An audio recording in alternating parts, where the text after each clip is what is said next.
Saygı öğrenciler, şimdi ikinci derse başlarız. İkinci ders bizde var eş üçgenler, yok eşkenar, eş üçgen. Yani üçgen ve üçgen birbirine eş olur. Bak bizde üç çeşit var eş üçgenler için. Birisini kenar yani ne? Yani birinci üçgende ve ikinci üçgen aralarında burada bir kenar bir de eşitti. İkinci kenara buraya eşitti. Üçüncü kenara eşitti. Mesela bak bu resme bakarız. A, B, C üçgen var bizde. Bir de X, Z, Y üçgen var. Bu kenar bu kenara eşittir.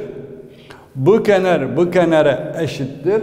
Bu kenar bu kenara eşittir. Onun için diyorlar kenar. Ve kısalıkça kenar K kullandık, kenar K kullandık, kenar K kullandık. Yani birinci üçgenle ikinci üçgenle aralarında üç kenar var birbirine eşit. Eğer böyle bir şey var ise o zaman ele gelen bu açı ile bu açı birbirine eşit olur. Bak bu ele gelendir. Açı B'nin ölçüsü eşittir açı X. Aynı zamanda bu açı ile bu açı birbirine eşit olur. Açı C eşittir açı Y. Aynı zamanda bu açıdan bu açı birbirine eşit olur. Açı B eşit olur açı Z. Manası birinci halette eş olduğu için gerektir üç kenar birbirine eşit olsun. Eğer geldiyse üç kenar birbirine eşit ise buradaydan bura, o zaman her iki üçgen birbir üzerinde eş olur. Eş olduğu zamanında bunlar öz verir. 1, 2, 3. Bu birinci halet. İkinci halette kenar, açı, kenar. Yani ne? Yani burada bir kenar, buraya bir kenara eşit olsun. Ve ikinci kenara eşit olsun. Aralarındaki açıya eşit olsun. Bu resme göre. Bak. Bu bir üçgen, bu da bir üçgen. Bu kenar bu kenara eşittir. Ve aynı zaman bu kenar bu kenara eşittir. Aralarındaki açı da buna eşittir. Bu buna eşit olsaydı olmaz. Olur her açının arası, kenarların aradaki açı. Tamam. Şimdi burada kenar açı yani kenar açı kenara eşittir. Bu halette de yine üçgenler eş olur. Eş olduğu zaman ne olur? Bu açıdan bu açı birbirine eşit olur. Bu açıdan bu açı birbirine eşit olur. Bu kenardan bu kenar birbirine eşit olur. Bak kenar eşittir kenar. Bir de açı C eşittir açı Y. Ve bir de açı B eşittir açı Z. Manası ikinci durum eğer kenar birbirlerine eşit olursa üçgenler eş olur. Üçüncü durum eğer kenar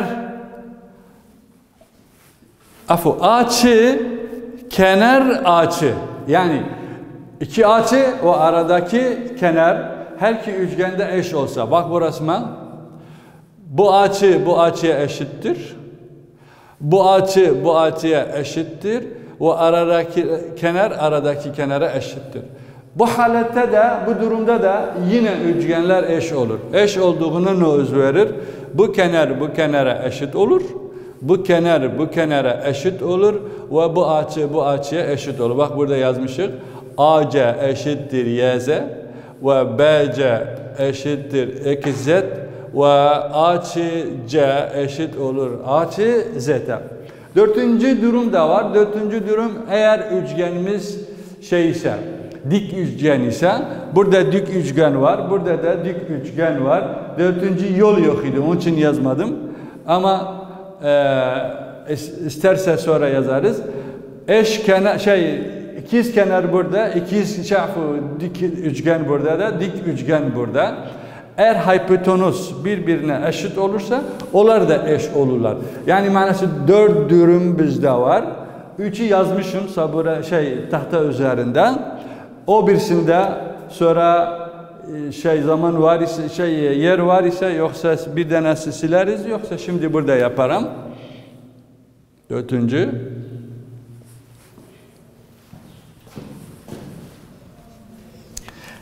Dik üçgen.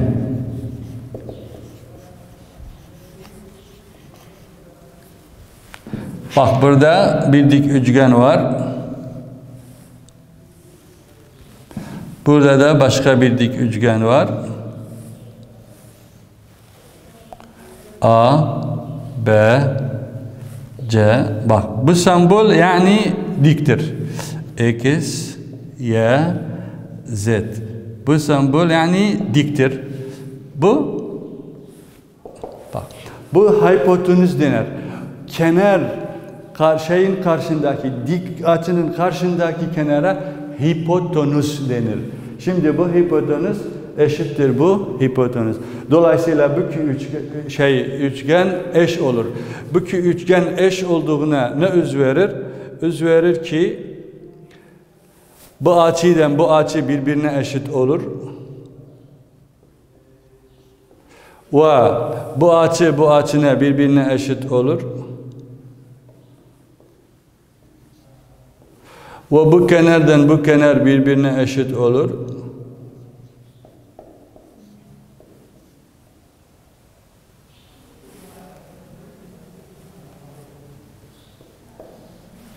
Ve bu kenardan bu kenara birbirine eşit olur.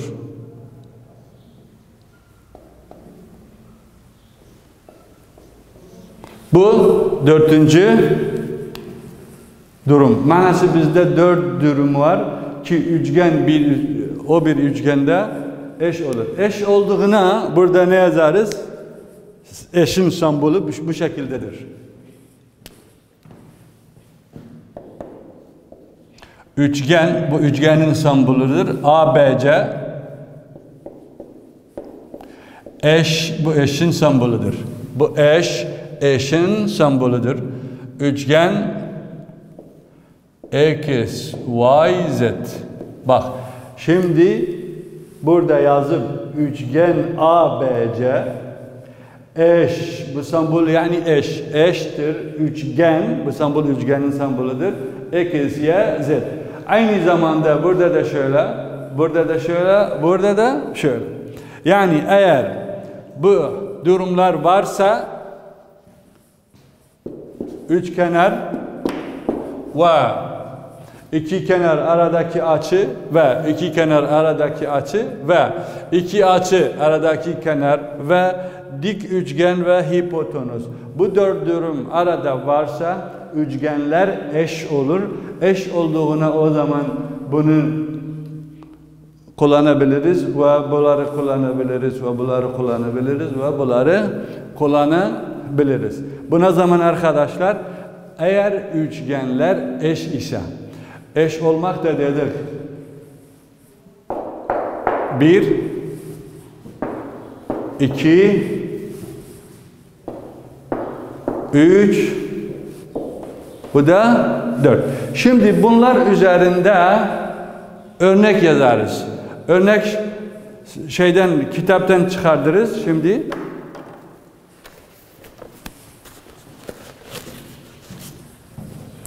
Şimdi bunları silmek lazım çünkü tahtayı pay etmez.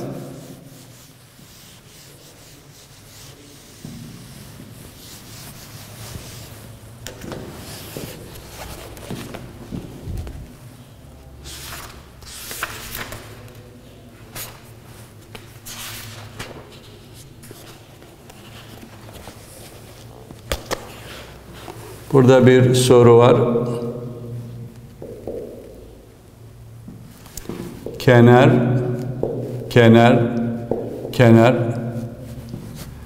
kullanarak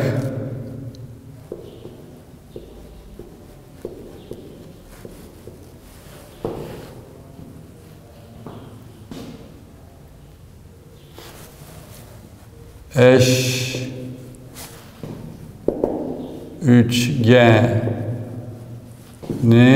üçgenleri gösteriniz.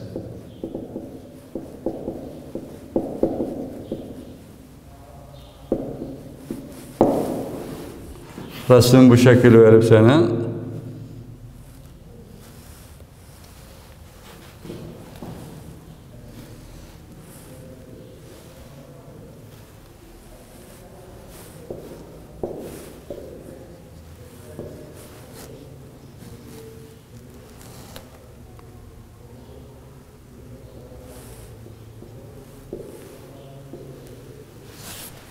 Şimdi bu soruda benim istiri ben ispat edeyim ki, göstereyim ki bu ki üçgen ABC ve üçgen DCB birbirlerine eşittir. Peki benim de deyip de hangi yol kullanım? Kenar yani birinci yol. Tamam. Burada iki üçgenimiz var. ABC ile DBC. Çözüm. AB eşittir BC'ye zaten verilen.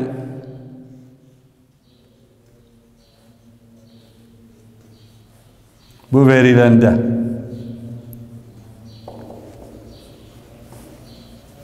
Yine AC eşittir BD'ye.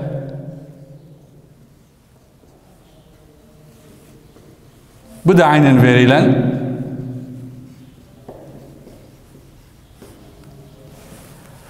Bu kenar BC ortaktır. Hem bununla hem bunda ve hem bunda.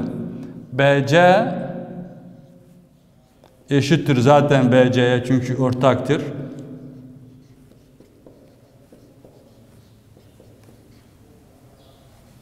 Dolayısıyla üçgen ABC eş olur üçgen DBC üstünde. Bak üçgenler birbirine eşit olduğuna o zaman her iki üçgen birbirine eş olur. Bu birinci yol üstünde bir soru var idi. Kullandık. Şimdi başka bir soru var. Bunu da sileceğim. Hatta başka bir soru yazayım.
Bak yine burada iki üçgen var.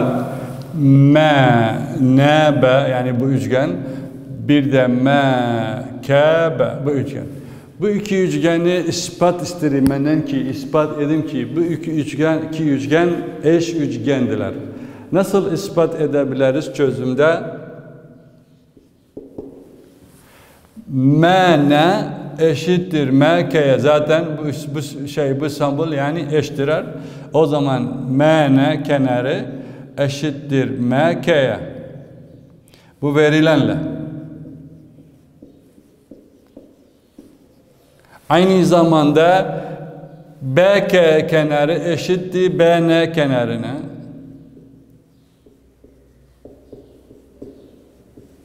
Aynen verilenle.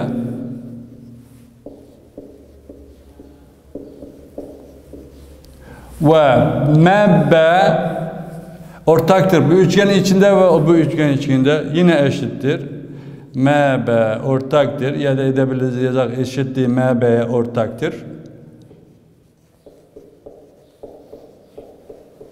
Dolayısıyla edebilir diyen üçgen MNB eşittir. Üçgen MKB yoksa BK'ye fark etmez. Ne için? Kenar, kenar, kenar. Üç kenar eş olduğuna. Kenar, kenar, kenar. Yoksa yani diğer üç kenar birbirlerine eşit olduğu için bu iki üçgen eş olur. Başka bir örneğimiz var yoksa bir sorumuz var. Bunu sileceğim zaten.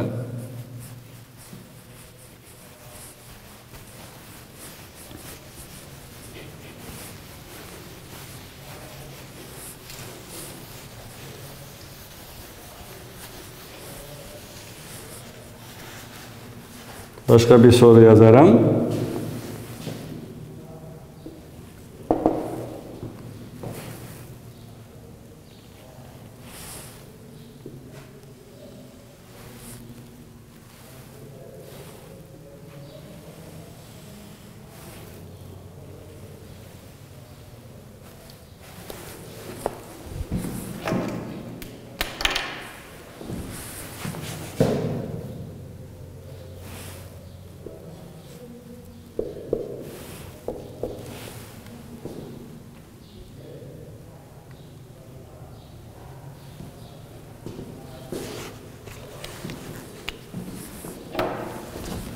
İspat ediniz ki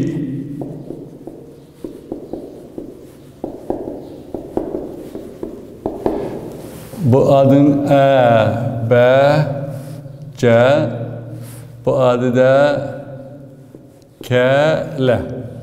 Üçgen ABC eşittir üçgen LKC. Bu soru. Çözüm. Arkadaşlar, bana bu resim verip, tabi bu resimde de yine iki üçgen var. Bu bir üçgen, bu da ikinci üçgen. Yine isterim benden ispat edeyim ki bu iki üçgen birbirine eşittir. Bakak nasıl edebilir, ispat eder. Ama verilen bana ne verip? Verilen bana verip AB eşittir KL'ye. Bak bu iki sembol yani eşittir. Bir de ne verip? Bu sembol. Bu sembol geçen derste aldı. Yani ne? Yani bu iki doğru paraleldir. Peki. Şimdi BC eşittir yoksa AB eşittir KL'ye. Bu verilen. Tamam. Lakin bizde var AB paraleldir KL'ye. Bu da aynen verilen. Bak bu sembol yani paralel. Arkadaşlar paralel olduğuna ne öz verir? Öz verir ki bu açı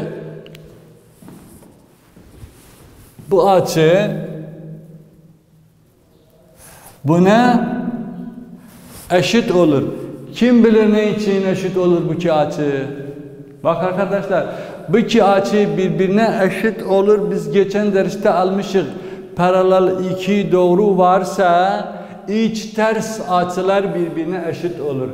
İç ters açılar birbirine eşit olur. Burada da bu da aynı iç ters açılar birbirine eşittir. Bak bu açı da eşit olur bu açı. O zaman şöyle yaparız. Açı B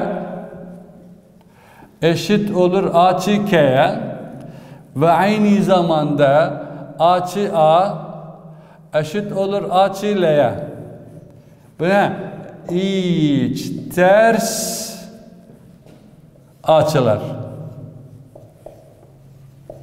Çünkü biz geçen ders almışız ki eğer iki paralel doğru varsa o zaman iç ters açılar birbirine eşit olur, yondaş açılar birbirine eşit olur. Bir de iç açılar toplamı eder 180. Burada iç ters açılardan istifade bulunur. Şimdi bizde geldi bu üçgen aralarında, bu iki üçgen aralarında ne var? Kenar eşittir kenara, açı eşittir açıya, açı eşittir açıya.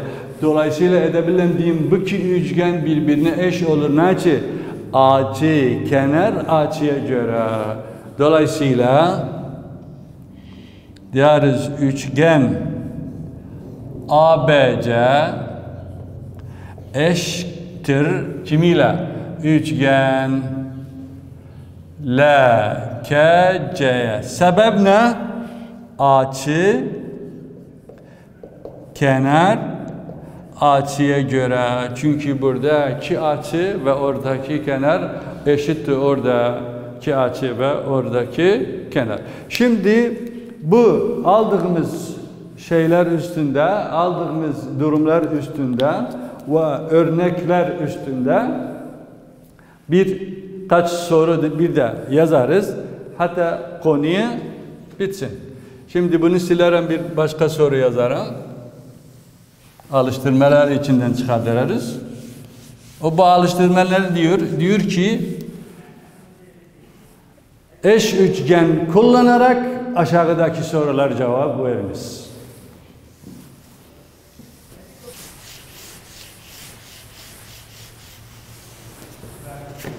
Şimdi alıştırmalar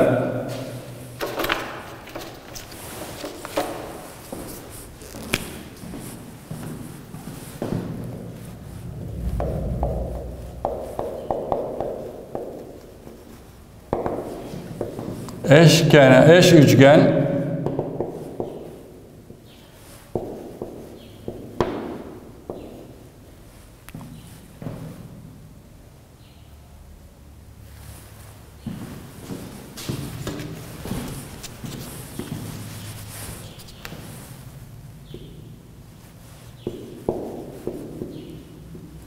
kullanmak.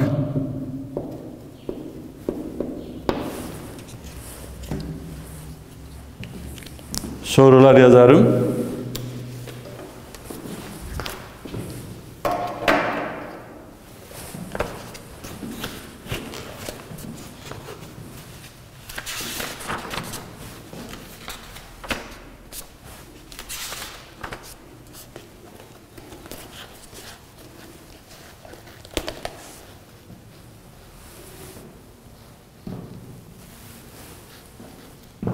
Soru x değerini bulunuz. Hangi bu resme göre?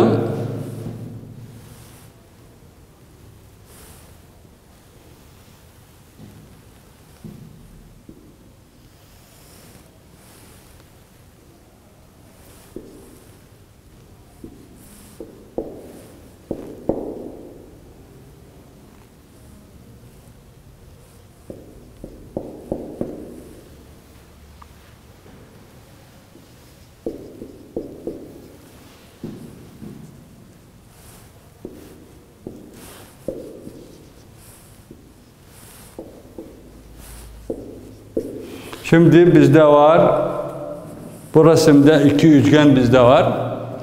Birisi ABC üçgeni, birisi DEC üçgeni. Bu iki üçgen var bizde. Bu iki üçgende bu kenarın uzunluğu x artı 11'dir. Bu kenarın uzunluğu 2x eksi 3'tür. Soru benim nestir? Benim ister ki x değerini bulunun. Bu x değerini bulmak. Peki ben hatta bu x değerini bulursam olur eşkenar eş üçgenleri kullanırsam. Eş üçgenler bak bu iki üçgende arada var. Bu kenar bu kenara eşittir. Zaten verilen soru kendi deyip ve aynı zamanda da bu kenarda bu kenar eşittir. Yani çözümde deriz AC kenarı eşittir CE kenarına, bu verilen.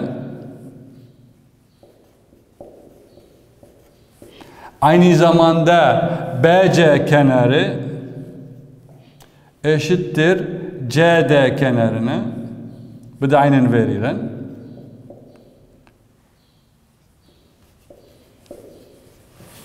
Bu açı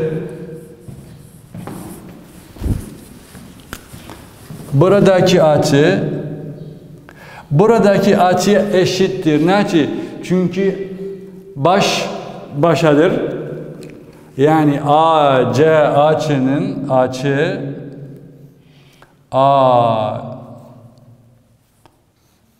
CB eşittir açı DCE. Şimdi oldu kenar ve ortadaki şu aradaki açı. O zaman dolayısıyla üçgen ABC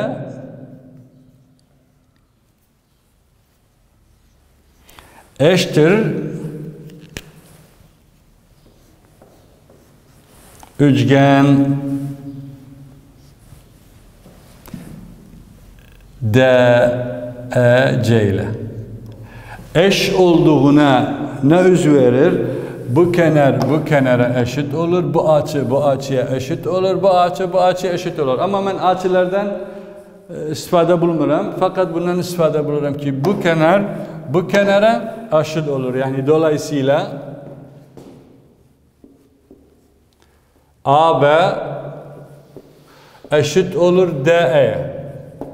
AB eşit olur DE'ye. AB mende var x artı 11. DE mende var 2x eksi 3. Şimdi ele geldi bir derecelik bir denklem. Harf bir taraf, sayı bir taraf kullanırız. X burada kalsın. Bu ki x gelse bura olur eksi 2x. Bu negatif 3 yerinde. Bu pozitif 11 gitse o bir tarafa olur negatif 11. Şimdi x eksi x büyük sayı sembolü koyup eksi yaparak eder 1 x 1'i yazmam. Negatif 3, negatif 11 semboller eşit. Dedik semboller eşit olursa sembolü yazarız, sayıları toplarız eder 14. X'in sembolü negatif olduğuna olmaz. Çarpı negatif 1 ederiz. Bu o zaman olur x eşittir 14. Zaten benden sorup soruda x değerini bulunuz. X değeri çıktı 14. Bu şekilde soruyu çözdük. Bu şekilde soruyu çözdük. Soruya benden istemiş idi. X değerini bularız. X değeri çıktı 14. Bak burada ne kullandım? Eş üçgen bir durumunu kullandık. O da ki iki kenar ve aradaki açı birbirine eşit idi. Onun için eğer bu olmasaydı, yani bu durum olmasaydı ben hiçbir zaman edebilmez idim x değerini bulun. Bu şekilde bu dersi bitirdik. Gelen ders inşallah başka bir konu alırız ve başka sorular çözeriz.